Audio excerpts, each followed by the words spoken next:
Hi everybody, it's Kayjay from Metro Hobbies, and I am really excited because I'm going to do an unboxing of the Lost Ruins of Arnak. Lost Ruins of Arnak is actually an award winner. It just won the award for Best Strategy, Best Art, so I'm really looking forward to seeing it, for the Dice Tower Awards in board games. So this is really exciting for both me and you, hopefully, just to see what's going on. Why did it win Best Artwork, you know? Let's see if I can do this without damaging it. And I'll try and make it so you can see as much as possible. If you just bear with me while I get the plastic off. It's a hefty board. There's clearly a lot of cardboard in this one. And obviously that is a really nice cover on its own. Oh, wow. Okay, so that's the first look that I got. There's a massive stack of cards. So let's first check out the cards, shall we? Or maybe I'll just grab that knife again because apparently it's a little bit difficult. Oh look, somebody's made an easy tab that I didn't notice before. Alrighty, let's get rid of that plastic.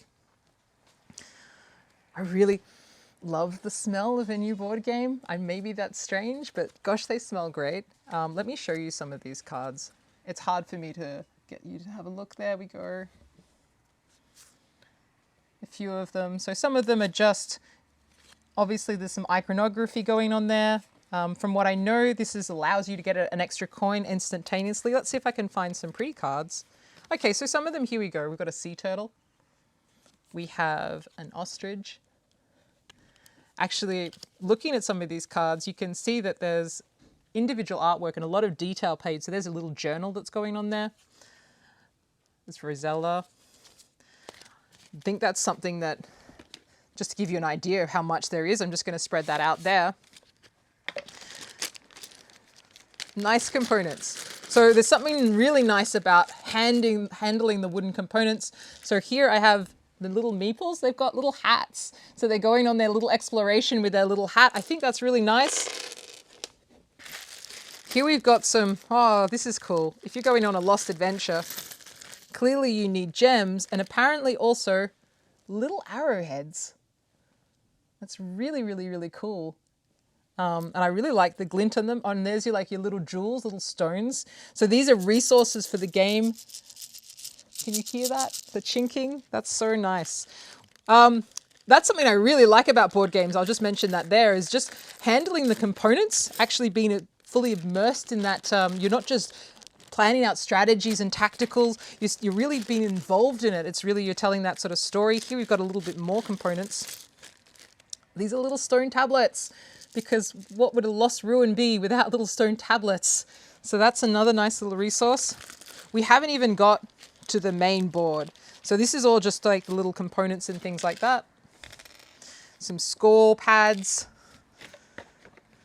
Wow. Oh, that's great. So I don't know if I can get you to see this, but this is the instructions, and it's not just a bunch of writing. They've really got it laid out in terms of what those images mean. So it's really telling that nice way to get you into the game straight away. Okay, there's some sort of stickers. If I get through here, yeah. Okay, so here we have most of what's going on in here. So that is gorgeous. Here are some cards. So do they pop out well? Yes. It's a nice little card that pops out. There's so many things here. Oh, well, see, they pop them out. That's great. So in terms of quality with board games, what you want to see is things popping out easily. So when you have to push a little bit, then you rip and damage the artwork on them. These are just popping out really nice and easily. So it tells you that this is a high quality board game. I'm really happy to see that. I'll see if I can show you anything else that's a little bit more interesting. So in this game, they have little guardians. So some of them are maybe a little bit scary, but if you go to a ruin, you might come across a guardian, and the guardian is there to block your way or protect the space. And the last thing, so I'm going to put these out of the way just over here. I'm back. They've given you some little plastic bags to keep all these resources in, which is great. So this is the main part. This is the board. So this is where all your components get laid out, and wow, that's huge. So I'm not sure if you can see all that. That's the board. That's amazing. It's gorgeous. And what you don't realize is that's double-sided. That means that when you're playing that game, you're going to be able to have two different variants, so you can mix up. So something that somebody might find difficult with a board game is there's not any variability in it. So this is looking fantastic. I'm really impressed. I can't wait to have a go and just play this game. So definitely I can see why it's got best artwork of the year. It is really beautiful. All these things are just a little piece of artwork in their own. And I can't wait to find out why it's got best strategy of the year. Okay, until next time, everybody, if you can imagine it, maybe you can immerse yourself in it.